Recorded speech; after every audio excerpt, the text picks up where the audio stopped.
ऑलिम्पिकमध्ये भारताची मान उंचावली ती मुलींनीच। आत्ता आपल्यासोबत आहे सातारची मानदेश एक्सप्रेस म्हणून ओळखली जाणारी ललिता बाबर, जिनं 10वं स्थान जे आहे या ऑलिम्पिकमध्ये आपलं मिळवलं आणि कायम ठेवलं। ललिताकडनं आपण हा सगळा तिचा जो ऑलिम्पिकपर्यंतचा प्रवास आहे तो जाणून घेणार आहोत। ललिता, महाराष्ट्र वनकडून सगळ्यात पहिल्यांदा तुझं अभिनंदन आणि स्वागत। हा जो प्रवास होता ऑलिम्पिकचा, कारण पीटी उषानंतर ॲथलीट्समध्ये खेळणारी तू पहिली मुलगी होतीस, काय अनुभव होता हा सगळा जो प्रवास तुझा आहे? ऑलिम्पिकमध्ये मी पहिल्यांदाच सहभागी होते। त्याचा मेन म्हणजे मला खूप आनंद आहे की पहिल्यांदा ऑलिम्पिकमध्ये 32 वर्षानंतर कोणी महिला ॲथलीट पार्टिसिपेट करते आणि ते पण फायनलपर्यंत जाऊन पहिल्या 10 मध्ये येतं। त्याचा खूप आनंद आहे आणि हा प्रवास म्हणजे खूप खडतर परिस्थितीतून आलेला प्रवास आहे। तर सांगायचं म्हणलं तर मी 2011 पासूनचा जो आहे जे टार्गेट होतं ऑलिम्पिकमध्ये पार्टिसिपेट करणं, आणि मला हे नव्हतं माहिती की मी फायनलपर्यंत जाऊ शकेल आणि पहिली ॲथलीट आहे की 32 वर्षानंतर कोणी लॉंग डिस्टन्समधून पहिल्यांदाच फायनलमध्ये सहभागी होते। तू क्वालिफाईड झाली होतीस आणि नंतर तू पुन्हा आलीस, तर तो क्षण काय होता की जिथं आता असं वाटत होतं की नाही माझं संपलं, पण तू पुन्हा त्या रेसमध्ये आलीस, तो क्षण काय होता? पहिल्यांदा म्हणजे 2011-12 मध्ये विचार करायचे की करतोय आपण हे योग्य करतोय की नाही, परफॉर्मन्स येत नाहीये तर आपण काय केलं पाहिजे।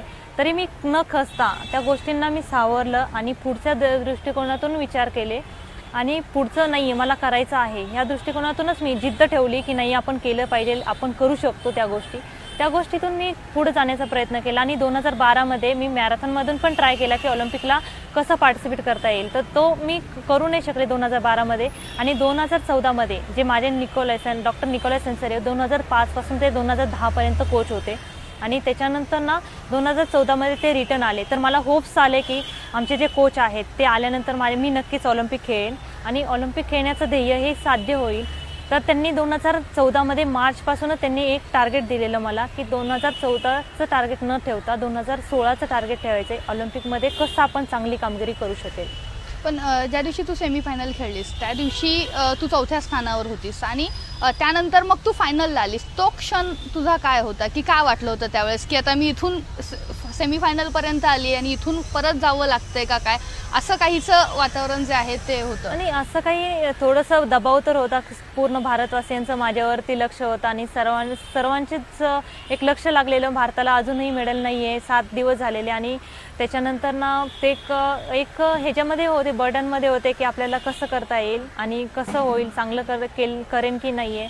लोकांचे एवढे दृष्टिकोन हे माझ्याविषयीचे एवढे चांगलं हे करतात, तर त्या दृष्टिकोनातून मी जे सेमीफायनल खेळली ते खूप चांगल्या पद्धतीनं केलं आणि 4थ्या स्थानावरती आले, तर मला होप्स आले की मी ऑलिम्पिकला जे फायनल आहे ते मी नक्कीच चांगलं करेन। फायनलच्या दिवशीचं प्रेशर एक वेगळंच असणार साहजिकच, कारण की खूप मोठं हे होतं की 32 वर्षानंतर म्हणजे तू ऑलरेडी एक रेकॉर्ड जे आहे ते मोडलंच होतं की पीटी उषानंतर तू खेळत होती, त्यामुळे ते रेकॉर्ड तू मोडलंच होतं आणि तू फायनलला खेळत होतीस। त्या दिवशी तुझी मॅच सुरू होणार होती, तो दिवस म्हणजे देशाचा स्वातंत्र्याचा दिवस होता, 15 ऑगस्ट होतं त्या दिवशी, त्यावेळच्या भावना काय होत्या? फायनलला जाणं हे माझ्यासाठी खूप मोठं होतं आणि फायनलमध्ये जाऊन फायनल तर झालं, आता हे हिटच झाले, तर फायनलला गेले तर फायनलमध्ये कसं चांगलं करता येईल त्याच्याकडे माझं ध्येय होतं, कारण की हिट तर झाले, क्वालिफाय झालो आपण, सर्व गोष्टी झाल्या, पण फायनलला कसं चांगलं करू शकेन त्याच्यावरती लक्ष होतं आणि ते गोष्ट माझ्यासाठी खूप महत्त्वाची होती की फायनलला चांगलं करणं आणि फायनलला मी माझ्या ह्याच्यातून जेवढं मेहनत आहे, जेवढे मी मेहनत केले त्याचं मला काहीतरी सार्थक व्हावं, त्या दृष्टिकोनातून मी पूर्णपणे प्रयत्न केला आणि मला माझ्या मनासारखी मी कामगिरी करू नाही शकली, तरी मी जे 2010 मध्ये पहिल्या 10 मध्ये आले त्याची मला खूप आनंद आहे, त्याच्याविषयी मी खूप खुश आहे की पहिल्या 10 मध्ये येऊ शकले। तू पहिल्या 10 मध्ये आलीस, निश्चित ही सर्वांसाठीच खूप एक अभिमानाची गोष्ट होती। आपण थोडं जरा तुझं कोच असतील किंवा हे जे प्रशिक्षण घेताना नेमक्या काय अडचणी आल्या, कशा पद्धतीनं तुझा सराव जो आहे तो सुरू होता? कोचचं सांगायचं म्हणलं तर तो माझ्यासाठी तर खूप लकी कोच आहे आणि त्यांच्यामुळे मी आज इथं पोहोचले। कोचचं सांगायचं म्हणलं तर माझा कोच एवढा स्ट्रिक्ट आणि मी पहिल्यांदा लाईफमध्ये माझ्या आईवडिलांचंही एवढं सर्व ऐकलं नसेल तेवढं त्यांनी कोचचं ऐकायचे मी. आणि कारण की त्यांचं एक स्ट्रिक्ट नसेल किंवा डिसिप्लिन नसेल तर ॲथलेटिक्समध्ये कुठल्याच गेममध्ये डिसिप्लिन नसेल तर आपण गेम करू शकणार नाही आहे. आणि त्यामुळं ते मलाही माहिती नव्हतं की डिसिप्लिन पाहिजेच. ज्यावेळेस 2014मध्ये मी एशियन गेम्सला ज्यावेळेस मी मेडल घेतलं त्यावेळेस मला समजलं की डिसिप्लिन हा प्रकार काय असतो, कसं डिसिप्लिनमुळं काय आपण करू शकतो. तर त्या कोचमुळे मी खूप काही शिकायला भेटलं, खूप काही एक्सपिरियन्स भेटला. इंटरनॅशनल लेवलच्या ॲथलीटबरोबर कसं पार्टिसिपेट केलं पाहिजे ते पूर्णपणे मला स्ट्रॉंगली मेंटली प्रिपेअर केलं कोचने.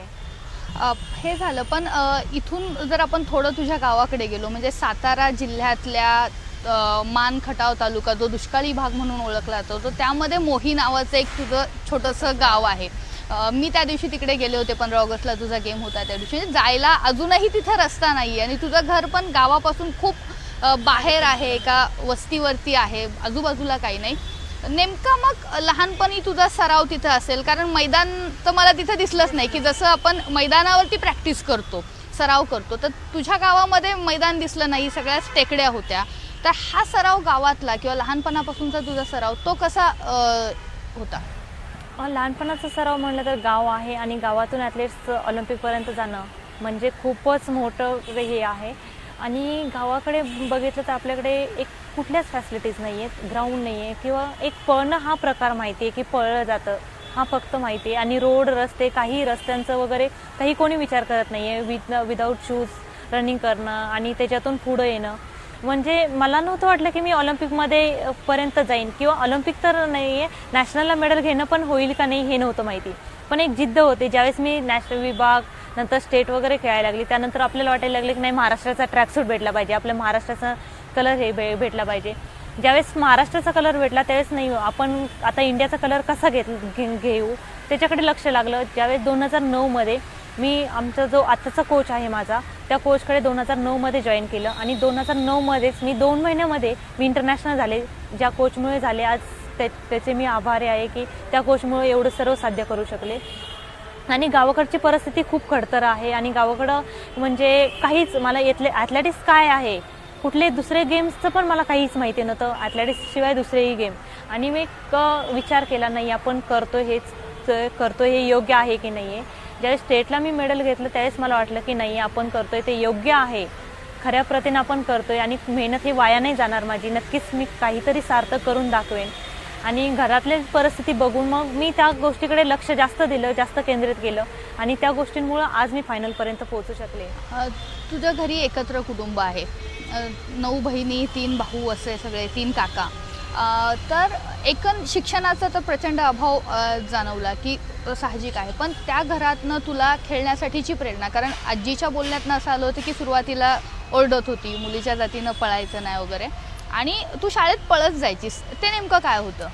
म्हणजे गावाकडे तर ही प्रथा आहे, अजूनही प्रथा चालूच आहे की मुलीला पळणं किंवा मुलीला बाहेर पाठवणं हे अजूनही असतं. 18 वर्ष झाले की मुलीचं लग्न करायचं. तर माझ्या मते माझ्या घरच्यांनी तर असं काही न करता माझ्यासाठी जेवढा सपोर्ट आहे तेवढा केला, कारण की एक घरच्यांचं किंवा आजूबाजूंचं लक्ष असतं की नाही आहे मुलगी मोठी झाली तर तिचं लग्न करावं. तर माझ्या घरच्यांनी असं न करता मला जेवढं सपोर्ट करता येईल तेवढा सपोर्ट केला की एक परिस्थितीतून जायचं. फक्त एकच अडथळे होते की पैसे नसायचे तर ते पैशासाठी थोडंसं डिफिकल्ट व्हायचं, कॉम्पिटिशनला पाठवायचं तर ते थोडंसं माझ्यासाठी थोडंसं खूपच हे होतं. आणि त्याच्यामधून आले तर मला त्या गोष्टीची जाणीव आहे आणि ते गोष्ट पाठीमागच्या गोष्टी कधीच मी विसरू शकत नाही की आज एवढं हे झालं. तर मला वाटतं की पाठीमागच्या दिवसामुळं आज एवढे चांगले दिवस बघायला भेटले. जर मी पाठीमागं जर नसतं हे केलं, केंद्रित केलं नसतं लक्ष, तर मी काहीच करू शकले नसते.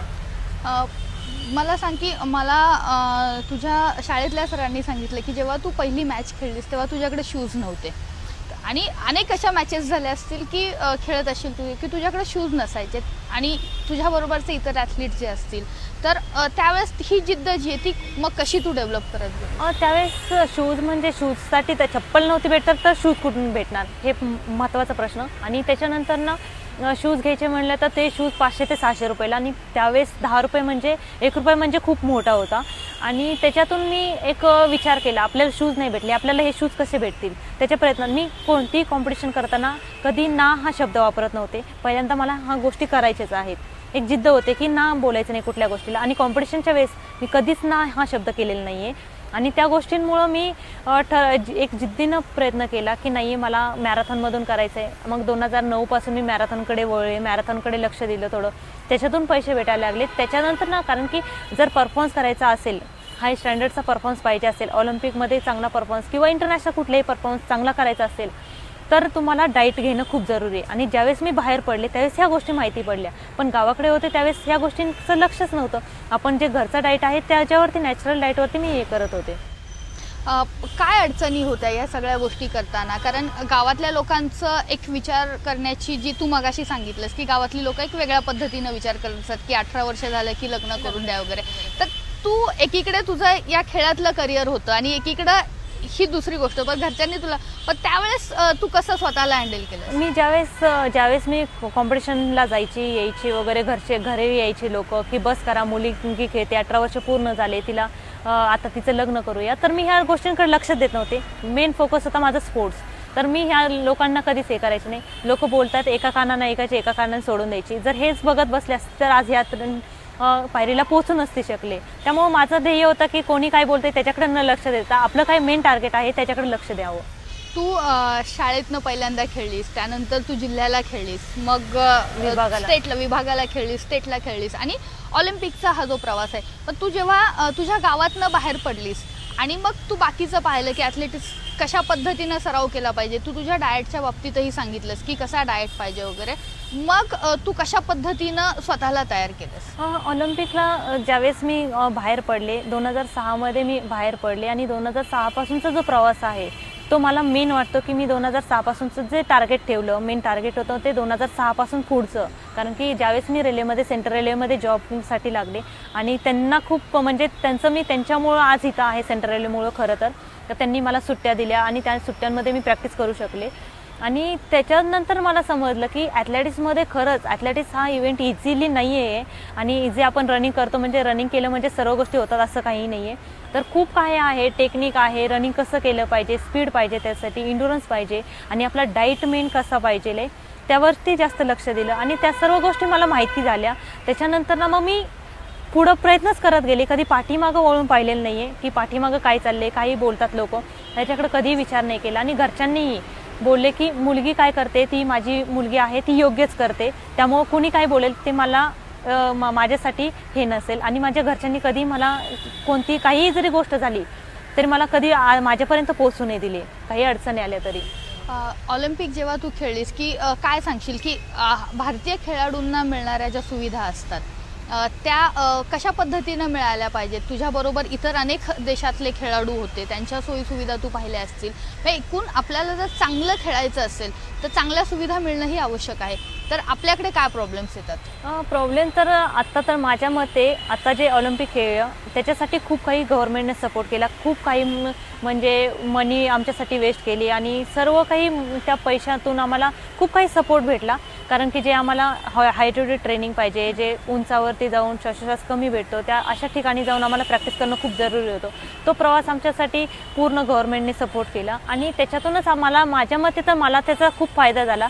आणि आम्हाला खूप फॉरेन कोच हे केले, उपलब्ध करून दिले, सर्व फॅसिलिटी उपलब्ध करून दिल्या.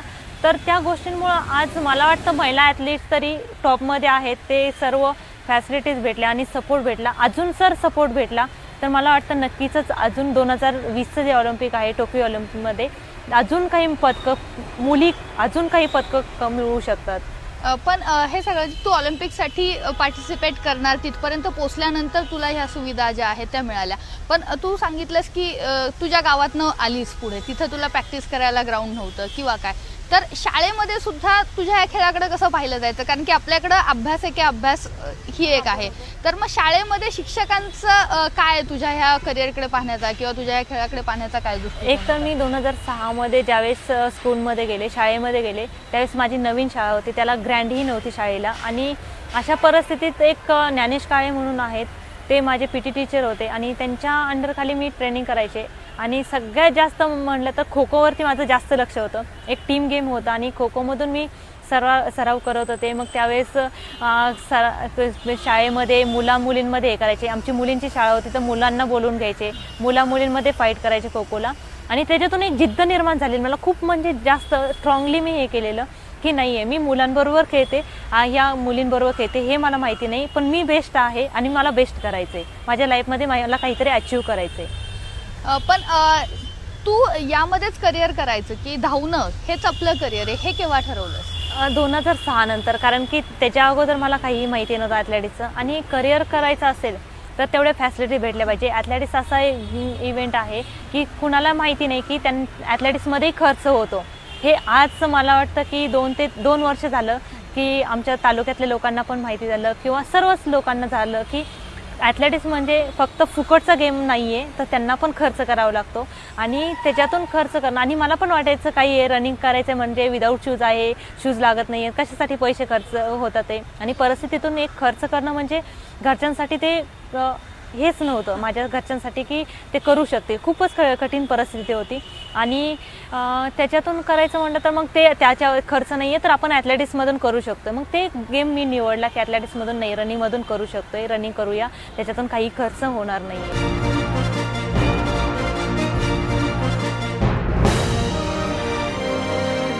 त्यावेळेस तुझी ऑलिम्पिकला निवड झाली आणि असं ठरलं की तू भारताचं प्रतिनिधित्व करते, एक रेकॉर्ड तोडतेस. घरच्यांना कसं सांगितलं? कारण मी आईला विचारलं होतं की ती ऑलिम्पिकमध्ये खेळते, ऑलिम्पिक म्हणजे काय, हे तू तुझ्या आईला आणि आजीला कसं सांगितलं? कारण की तुझ्या गावामध्ये मोबाईलला नेटवर्कही आम्हाला कुठं मिळालं नाही, की अशा गावामध्ये तुझे घरचे राहतात आणि तू तिकडे खेळताना लांबवरनं ते तुला टी व्हीवरती पाहत होते.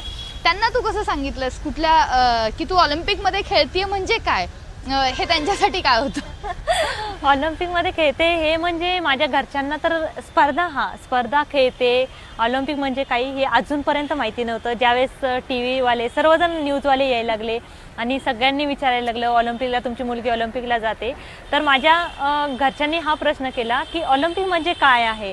तर त्यावेळेस मी त्यांना सांगितलं एक आपल्या जगातील सर्वात मोठी स्पर्धा आहे, त्यासाठी खेळाडू प्रयत्न करत असतोय आणि त्या खेळासाठी खूप काही झटतात स्पोर्ट्समॅन की खेळ ह्याच्यामध्ये आपल्याला पार्टिसिपेट करायचं आहे आणि त्याच्यातला तो सर्वात मोठा खेळ आणि त्याच्यामध्ये मी जाते आणि आपल्या भारताचं प्रतिनिधित्व करते. त्यावेळेस त्यांना समजलं की खूपच मोठी गोष्ट आहे जगामध्ये, जगातून आपल्या जगातली सर्वात मोठी स्पर्धा आणि त्याच्यात तू भाग घेते. त्यावेळेस ते म्हणजे खूप खुश झाले की ऑलिम्पिक म्हणजे माझी मुलगी जाते, तर त्यांना खूप आनंद झाला त्या गोष्टीचा. तू आता ऑलिम्पिकवरनं आलीस, घरच्यांशी बोलणं झालं असेल, आईची आजीची काय प्रतिक्रिया आहेत नेमक्या? घरचे थोडे नाराजच आहेत, कारण की ऑलिम्पिकपर्यंत त्यांनाही माहिती नाही की ऑलिम्पिकमध्ये त्यांना वाटलं की नंबरच आला पाहिजे आणि नंबर नक्कीच येईल माझ्या मुलीचा. तर ते थोडेसे नाराज होते की फायनलला मी पहिल्या 10मध्ये आले आणि 10मध्ये येणं पण त्यांना माहिती नाही की किती कठीण आहे. आणि अशा परिस्थितीत मी त्यांना समजून सांगितलं नंतर ना की मी पहिल्या 10मध्ये आले म्हणजे खूपच चांगलं आहे आणि इतिहास झालेला आहे आपल्या. 32 वर्षानंतर पी टी उषानंतर ना मी पहिल्यांदा गेले आणि तुम्ही ह्या गोष्टींकडे लक्ष देऊ नका, मेडल नाही आलं, आपण पुढं पण मी मेडल घेऊ शकते, पुढं पण मी चांगला प्रयत्न करेन आणि तुमचे जे स्वप्न आहे ते पूर्ण करण्याचा प्रयत्न करेन. तर तुम्ही पहिल्या 10मध्ये आले, त्यानंतर ना घरचे बोलले की हां माझी मुलगी खूपच चांगलं कार्य करून आले, त्यामुळे सर्वजण खुश झाले. त्याच्यानंतर ना तोपर्यंत नाराजगी व्यक्त करेन, कारण की घरच्यांनी पण जेवण नाही केलं कोणी की मी फायनलमध्ये जाऊया, पाठीमागं आली माझी मुलगी, तर एवढी मेहनत करून सर्व करून जर येत नसेल मेडल तर ते पण नाराज झालेले. इकडं सगळे एक आशा लावून होते, म्हणजे फक्त घरचेच नाही सगळे एक आशा लावून होते की नाही बाबा आज ललिता एक रेकॉर्ड करणं, असं आशा लावून होते. तू खूप छान प्रयत्न केलेस त्या दिवशी. तुझ्या बहिणी सुद्धा वेगवेगळे खेळ खेळतात, की त्यांना तू कशा पद्धतीनं तयार करतेस? त्यांना पण माझ्या बहिणींना पण वाटतंय की माझी बहीण मोठी बहीण जाते तर आपण हे केलं पाहिजे, आज तिच्यामुळं आज आम्हाला आमचं नाव आहे की आम्ही करू शकतोय. आणि एक त्यांच्यामध्ये एक जिद्द निर्माण झाली, माझी बहीण करू शकते तर आपण का नाही आहे, तिनं केलं आपणही असं केलं पाहिजे. त्यांच्यामध्ये एक जिद्द निर्माण झालेली आहे आणि ते नेहमीच बोलतात की नाही आहे मलाही करायचं आहे. तर मी त्यांना नेहमी सांगते की नाही आपण करूया आणि मी त्यांच्याकडे लक्ष देऊ शकत नाही, कारण की मी माझ्या ह्याच्यामध्ये असल्यामुळं थोडंसं त्यांना हे देऊ शकत नाही. पण ते नेहमी सकाळी उठून 5 वाजता नेहमी त्यांचं ते प्रॅक्टिस करतात, सकाळ संध्याकाळ त्यांचं ते स्वतः हे करून करतात की आखीनं केलं तर मी का नाही आहे. पण तू अक्की हा शब्द तुला घरात सगळे अक्की म्हणतात, कारण की मी सर्वात मोठी आहे घरामध्ये आणि सगळ्यात मोठी असल्यामुळं सगळ्यांचं हे असतं की घरचे गावाकडे बोलतात आखी, माझे आई वडील सर्वच माझी फॅमिली आखी या नावानं बोलवतात.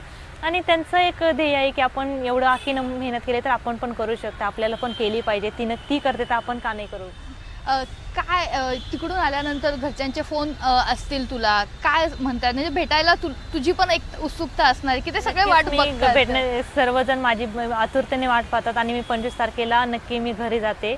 हे सर्व उरकून मी घरच्यांसाठी पण वेळ दिला पाहिजे मला, कारण की 2 वर्ष झालं मी घरच्यांसाठी काही वेळ देऊ नाही शकले. तर माझं मत आहे की आता मी 2 महिने जो आहे तो मी घरच्यांसाठी वेळ देईन. पण काय वाटतं की हा खूप मोठा प्रवास आहे तुझा, मोही गाव म्हणजे एक दुष्काळी भाग म्हणूनच तो सगळा पट्टा जो आहे तो ओळखला जातो. मेन तर मान तालुका हा दुष्काळी भाग आहे आणि दुष्काळी भागातून आज इथं पोहोचणं म्हणजे खूप कठीण परिस्थितीतून पोचायला लागतं. असे काही गावाकडं आमच्याकडे बघितलं तर मान तालुक्यातून पावसाचा दुष्काळ असेल तर पावसाचा दुष्काळ आहे, पण डोक्याने जे टॅलेंट म्हणतात त्याचा दुष्काळ नाही आहे. आज आमच्या तालुक्यातून कमीत कमी 10 ते 12 50 तरी अधिकारी आहेत जे महाराष्ट्रात आहेत किंवा ऑल इंडियामध्ये अधिकारी पोस्टवरती IAS रँकमध्ये आहेत. आणि एक मी खेळाडूमधून किंवा सर्वच क्षेत्रातून पुढे आहे. तर मला वाटतं की मान तालुक्यात जर पावसाचा दुष्काळ असेल तर टॅलेंटचा दुष्काळ नाही आहे. ऑलिम्पिक तू खेळून आली, पण एक सगळ्यात एक सन्मानाची गोष्ट म्हणजे अर्जुन पुरस्कार तो सुद्धा तुला जाहीर झालेला आहे, त्याबद्दल काय सांगशील? अर्जुन पुरस्कार हा सर्वात माझ्या लाईफमधलं सर्वात मोठे अचिव्हमेंट असेल. जी मी माझ्यामध्ये नाराजगी होती ती मला काल पूर्ण झाली की अर्जुन पुरस्काराने मला सन्मानित करतात आणि जे खेळामध्ये पाहिजे अर्जुन पुरस्कार पाहिजे तो मला भेटतो. तर मी त्यासाठी खूपच खुश आहे की माझ्या लाईफमध्ये मी खूप काही अचीव केलं. अर्जुन अवॉर्ड भेटला म्हणजे सर्वच काही अचीव झालं माझ्यासाठी माझ्या लाईफमध्ये. तर त्यासाठी खूपच खुश आहे मी. तुझा आता पुढचा प्रवास काय असेल? म्हणजे ह्या ऑलिम्पिकमध्ये 10वं स्थान आहे, आता पुढची तयारी कशी असेल? पुढची तयारी 2020चं टोकियो ऑलिम्पिक टार्गेट असेल. कशा पद्धतीने त्याचा सराव की यावेळेस काय काय चुका झाल्या त्या कशा टाळायच्या याचं काही प्लॅनिंग? याचं तर नक्कीच असेल, कारण की जे चुका झाल्या जो आपल्याला अनुभव पाहिजे होता तो अनुभव भेटला. कारण की जे ऑलिम्पिक मेडलिस्ट आहेत जे रेकॉर्ड होल्डर आहेत त्यांच्याकडून खूप काही अनुभवायला भेटलं. आपण रेस कशी केली पाहिजे, कसं प्रॅक्टिस केलं पाहिजे. मी माझ्याबरोबर जी ऑलिम्पिकला प्रथम आली तिला मी बीट केलेलं वर्ल्ड चॅम्पियनशिपला लास्ट इयर 2015मध्ये बीजिंगमध्ये. तर तिनं आत्ता जे इम्प्रूव्ह केलं ते खूपच आउटस्टँडिंग परफॉर्मन्स आहे तिचा. आणि ते बघून मी तिला पण विचारलं की आपण कसं केलं पाहिजे. ती माझ्यासोबत आहे कारण की ती एशियाची असल्यामुळं आम्ही दोघे एकत्र असतो आणि ती माझी चांगली मैत्रीण आहे. तर त्याच्याशी थोडंसं आणि ती छोटी आहे आमच्या ह्याच्यामध्ये बघितलं तर ती खूप छोटी आहे आणि ती एवढंच अचीव करते तर आपण का नाही करू शकत. मग तिच्याबरोबर मी थोडं हे केलं आणि ज्या केनियन्स वगैरे आहेत त्यांच्याशी पण बोलले आणि जी वर्ल्डला फर्स्ट होत तिच्याशी बोलून मी हे केलं. तर बोलले की तू करू शकते, तुझ्यामध्ये एवढं टॅलेंट आहे. मी इंडियातून पहिल्यांदा बघते इंडियातून कोणीतरी फायनलला पोहोचते. मग मला खूप म्हणजे खुशी झाली की यार म्हणजे त्यांना पण माहिती आहे इंडियातून कोणी पोहोचत नाही आणि तू पहिली मुलगी आहे. पहिल्यांदाच बघते की तुला मी वर्ल्ड चॅम्पियनशिपला बघितलं, नंतर ना ऑलिम्पिकला बघते की तू डायमंड लीग्सला वगैरे गेलेली. तर पहिल्यांदाच बघते की तू एक एवढी चांगली ॲथलीट आहे आणि फायनलपर्यंत पोहोचते. इंडियातून कोणी दिसत नाही ॲथलेटिक्समध्ये आणि पहिल्यांदा एवढं चांगलं, तर तू अजून चांगलं करू शकते. तर त्यावेळेस मला वाटलं की मला पण गर्व वाटला की यार आपण पण चांगलं करू शकते. आणि मला खूप अजून मेंटली प्रिपेअर झाले की अजून मी चांगलं करेन आणि नक्कीच प्रयत्न असेल की मी चांगलं करून दाखवेन काहीतरी. काय तुझ्या गावातनं सुद्धा खूप मुलांची आता इच्छा आहे की त्यांनी खेळावं, पण अनेक प्रॉब्लेम सांगतात की नक्की खेळायचं असतं पण बाबा शूज नाहीत काय नाही. पण तू या सगळ्यावरती मात केली की असे नव्यानं जे खेळू इच्छिणारे लहान मुलं असतील किंवा तरुण असतील त्यांना काय सांगशील? परिस्थिती ही सर्वांनाच असते. परिस्थितीतून जाणारी मुलांना नक्कीच काहीतरी अचीव करण्याचे प्रयत्न असतात. आणि जर बघितलं तर मी माझे हे परिस्थितीमधून आले म्हणूनच आज मी इथं पोहोचू शकले. परिस्थिती असते सर्वच आपल्याला काही भेटलं असतं तर आपणही आळस करतो. माणसाचा गुणधर्मच आहे आळस हा. आणि त्याच्यातून जर जायचं म्हणलं तर परिस्थितीतून हे करायचं म्हणलं तर मग माझ्या मते तर आपण ते बघितलं तर आपण स्पोर्ट्स करू शकत नाही आहे. परिस्थिती बघायची म्हणलं तर पुढचं ध्येय आपण साध्य करू शकणार नाही आहे. अभ्यास आणि खेळ ह्या दोघांचा एक कसा ताळमेळ तू हे केलेला? अभ्यास तर मी नक्की अभ्यासाकडे कधीच लक्ष दिलं नाही आहे. माझं खेळाकडे नेहमीच टार्गेट होतं. खेळ एकी खेळ, कारण की मी कधी माझ्या टाईम दिलेलं 6:30 तर मी अगोदर 5 मिनिटं जाऊन बसत होते, पण 5 मिनिटाचे उशीर नको म्हणून मी घरून पळत जायची विदाऊट शूज, कारण की त्यावेळी शूज नव्हते, परिस्थिती अशी, खायला भेटत नव्हतं, कधी कधी जेवण करायचं म्हणलं तरी त्रास व्हायचा की काही आणायचं म्हणलं, आणि परिस्थितीमुळं मला स्पर्धेत जायचं म्हणलं तर दुसऱ्याकडून पैसे घ्यावे लागायचे आणि ते मागणं मला योग्य कधी वाटायचं की आपल्यासाठी करतात आणि एवढं आपल्यासाठी करतात, आपण काहीतरी केलं पाहिजे. मग कधी कधी मॅरेथॉन व्हायच्या तालुक्यात, आमदार असायचे, खासदार त्यांच्या वाढदिवसानिमित्त, मग त्या मॅरेथॉनमधून पैसे भेटायचे ते मी ठेवायचे आणि त्याच्यातून मग पुढचा खर्च खेळासाठी असेल ते करायचे. जोपर्यंत मी 2006 मी शूज घ्यायसाठी पण नको, मला शूज नको, मी विदाऊट शूज धावेन. पण त्याच्यानंतर नॅशनलला ज्यावेळेस पार्टिसिपेट केलं तर नॅशनल पार्टिसिपेशनसाठी कंपल्सरी शूज हा पाहिजेलच, विदाऊट शूज आपण रनिंग करू शकत नव्हतं. तर मी पहिल्यांदा 500 रुपयाचा शूज घेतलेला, जे पामाचे शूज होते. पामाचे शूज पहिल्यांदा खूप चालत होते आणि तो शूज मी जॉबनंतरही माझ्याकडे होता आणि त्या शूजवरती जॉबनंतरही मी कॉम्पिटिशन केलं. मी कंपनीचा हा शूज घेतलाच नव्हता 2 वर्ष जॉबला लागून, नाही म्हटलं माझ्या परिस्थिती नाही आहे, माझे जे पैसे घेतलेत माझ्यासाठी घरच्यांनी ते पैसे अगोदर दिले पाहिजेत. तर त्या परिस्थितीतून आले आणि ही परिस्थिती बघत जर आपण पुढं गेलो तर नक्कीच यश प्राप्त करू शकतो. परिस्थितीला जाणून, परिस्थिती आहे अशी आहे, आपण नाही करू शकणार, हे जर ध्येय ठेवलं तर आपण काहीच करू शकणार आहे. आपण मेंटली प्रिपेअर राहणं खूप जरुरी आहे. परिस्थिती कशी आहे याचा विचार न करता आपलं ध्येय ठरवलं आणि त्यासाठी जर आपण झपाटून ते ध्येय मिळवण्यासाठी जर प्रयत्न केले तर यश निश्चित आपलं आहे, असं ललिता सांगते. ललिताचा मोही ते रिओ ऑलिम्पिक हा जो प्रवास होता तो आपण पाहिला. पुढचं 2020चं जे ऑलिम्पिक आहे त्याच्यामध्ये नक्की तिला मेडल मिळेल हा विश्वास तिच्यामध्ये आहे, ती जिद्दसुद्धा आहे आणि आपल्या सर्वांच्या वतीनं तिला पुढच्या पूर्ण प्रवासासाठी आणि ऑलिम्पिकसाठी तिला पुन्हा एकदा आपण सगळ्यांच्या वतीनं शुभेच्छा देऊयात.